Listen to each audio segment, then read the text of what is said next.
Hello friends, welcome back to my new blog. तो आज Flipkart से आया है पार्सल। हमने ऑर्डर किया था लैंटर्न। एक्चुअली कुछ सेल चल रहा था तो उस पर नोटिफिकेशन आया। जब हमने ओपन किया तो सबसे पहले यही आया। तो पहले एक दिन हमने इग्नोर किया, ये हमें बहुत पसंद है, लेकिन हम ये सोचते थे कि ये बहुत एक्सपेंसिव होता होगा तो इसे लेने का कोई मतलब नहीं है। लेकिन जब हमने इसे देखा तो ये 299 का था ऑफ़र पे। तो तब से हमें लगा कि हमें ऑर्डर करना चाहिए, लेकिन फ़र्स्ट टाइम में हमने इसे इग्नोर किया था। फिर दोबारा से हमने फ़्लिपकार्ट खोला, फिर ये ऑप्शन में आया तो फिर हमने इसे ऑर्डर कर लिया। रमज़ान की रील्स में, फ़ोटोज़ में ये ज़रूर देखने को मिलता है। तो जब ये इतने कम प्राइस में मिल रहा था तो एक डाउट था कि कहीं इसकी क्वालिटी ख़राब ना हो, लेकिन आने पे बहुत ज़्यादा सेटिस्फाइड थे हम लोग। काफ़ी अच्छी क्वालिटी थी, बहुत ज़्यादा अच्छा लग रहा है। अब देखते हैं इसका यूज़ हम कहाँ करेंगे, और इसका लिंक हम डिस्क्रिप्शन बॉक्स में शेयर कर देंगे।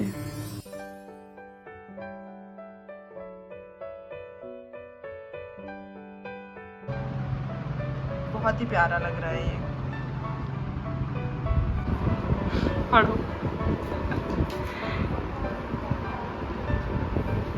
सब बच्चों की छुट्टी हो गई, इस लड़की को नहीं याद है।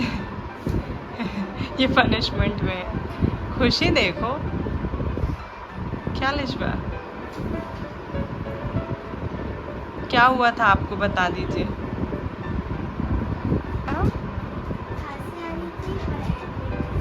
और खांसी के लिए एडमिट थी?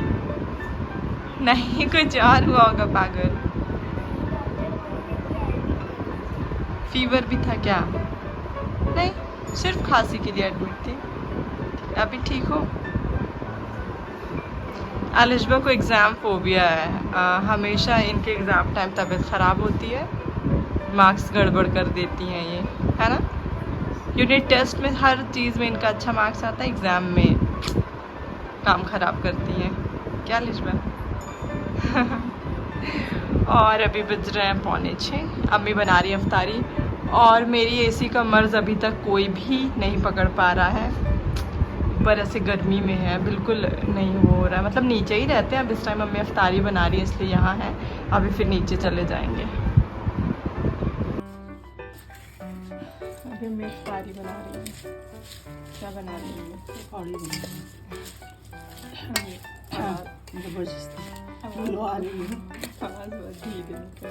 बहुत गर्म है ना किचन में। कोई बात नहीं, फैन क्यों नहीं ऑन किया?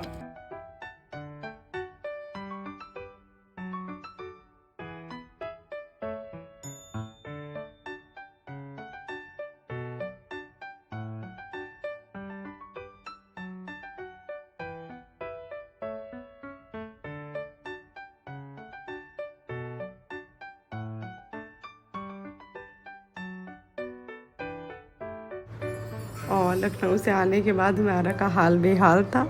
फ़िलहाल कोई भी कहीं ट्रैवल करता है अगर रोज़ा रख के तो थोड़ा सा डिफ़िकल्ट हो जाता है। और आज सब लोग बहुत ज़्यादा थके हुए थे किसी ना किसी रीज़न से। अफ्तारी का प्रेजेंटेशन आज ठीक नहीं है, और ये लाइफ का रियल पार्ट है, हमेशा हर चीज़ परफेक्ट नहीं होती है। और रैयान सो रहे थे उस वक्त, मतलब कहाँ से आज पता नहीं इनका मूड ही क्या। वैसे दिन में नहीं सोते तो इतनी वक्त क्या चीज़ है। तो बस ये इन्हें ज़बरदस्ती उठाया गया। मगरिब की अज़ान होने वाली थी, लेकिन अभी भी ये नींद में ही है। और एंजल को आज नहीं खोले थे, मतलब इस वक्त तक, तो ये इतना ज़्यादा परेशान हो रहे थे। और मगरिब के बाद मेरे कुछ क्लाइंट्स आ गए थे और फिर उस काम में हमें काफ़ी टाइम लग गया था। तो अभी 10:30 बज रहा है। अभी हम इशा की नमाज़ और तरावी पढ़ रहे हैं। फिर उसके बाद हम 12:30 बजे का अलार्म लगा के सोए थे, क्योंकि आज शब कद्र था। लेकिन मेरा अलार्म 12:30 से 2:30 बजे तक बजा होगा स्नूज़ हो के, लेकिन बिल्कुल आँखें नहीं खुली। और बड़ी अम्मी भी नहीं उठ पाई थे। फ़िलहाल हम उठे, उसके बाद अब हम लोग पढ़ रहे हैं। शब कद्र रमज़ान की ऑड नाइट्स होती हैं। मेनली रमज़ान की लास्ट 10 डेज़ बहुत इंपॉर्टेंट होते हैं, लेकिन उसमें जो ऑड नाइट्स होती है वो कहा जाता है कि ज़्यादा इंपॉर्टेंट होती है। तो हम लोगों की कोशिश ये रहती है कि शहर से कुछ पहले उठें। कोशिश ये रहती है कि 12 के बाद उठ जाएं, लेकिन रमज़ान में सोने में भी लेट हो जाता है और सुबह जल्दी उठना भी पड़ता है।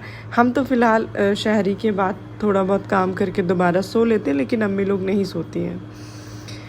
तो इसी वजह से किसी भी दिन हम लोग सक्सेसफुल नहीं हो पाए। फ़िलहाल शायद 23 रमज़ान मतलब 23 वाली रात में हम लोग उठ गए थे जल्दी, और 21 को, 25 को, 27 को देरी हो गई थी, 2-2:30 बजे ही उठे थे। तो फिर अभी हमने तहज्जुद की नमाज़ पढ़ी, वितर की नमाज़। मतलब जब रमज़ान में ये कंफर्म रहता है कि तहज्जुद पढ़ना है, तो फिर हम वितर की नमाज़ तहज्जुद के बाद ही पढ़ते हैं। फिर इसके बाद हमने शहरी की, और फिर नीचे रूम में जाके हम तिलावत कर रहे हैं। उसके बाद हमने फ़जर की नमाज़ पढ़ी, और फिर हमेशा की तरह सो गए। और ये व्लॉग यहीं पर एंड कर रहे हैं। मिलते हैं नए व्लॉग में। प्लीज़ इसे लाइक, शेयर और चैनल को सब्सक्राइब कीजिए।